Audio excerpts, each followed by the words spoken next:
बैठे बैठे हल्का हो जाता है, इल्हाम सा हो जाता है, मोटिवेशनल स्पीकर मेरे अंदर आ जाता है और फिर मैं चाहता हूं कि मेरे पास जो कीमती बात है वो मैं आप लोगों को बता दूं। बात यह है कि कभी भी जिंदगी में किसी के आसरे पर मत रहना, किसी सियासतदान के आसरे पर, किसी एमपी के आसरे पर, किसी एमएनए के आसरे पर, किसी थानेदार के आसरे पर, किसी अफसर के आसरे पर, किसी सहेली के आसरे पर, किसी के आसरे पर मत रहना कि वो आएगा आपको बचा लेगा, वो आएगा आपकी खातिर लड़ पड़ेगा, वो आएगा आप पर इन्वेस्ट करेगा, आपको आप पर खर्च करेगा, वो ओखे वेले में काम आएगा। आपको एक वाकया मैं सुना देता हूं।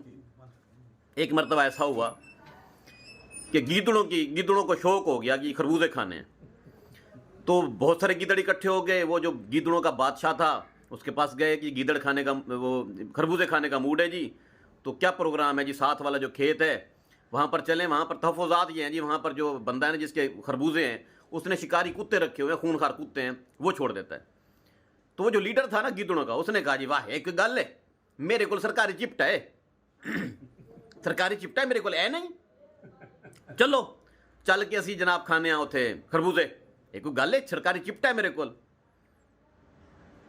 उसने जनाब सारे गीदड़ों को, पूरी फौज को लिया साथ और चला गया खरबूजों वाले खेत में, खरबूजे खाने शुरू कर दिए। उस मालिक को लगा जब पता, तो उसने वो शिकारी खूनखार कुत्ते छोड़ दिए, पट्टे खोल दिए उसने। अब कुत्ते पीछे और गीदड़ आगे, सारी फौज आगे। अब दूसरे गिदड़ों ने कहा उस लीडर से, भाई तू तो कहता था हमारे पास सरकारी चिपटा है, वो किधर है? उसको कोई जवाब ना आया। उसने कहा चिपटा मेरे पास है लेकिन अनपढ़ी सरकार है, पाकिस्तान में ये अनपढ़ी वाली सरकार वाला रोला है, आप किसी के आसरे पर मत रहा करें। मैं पागल कह नहीं, मैं सियाना, मैं वक्त को पहले कानून का एहतराम करे ना।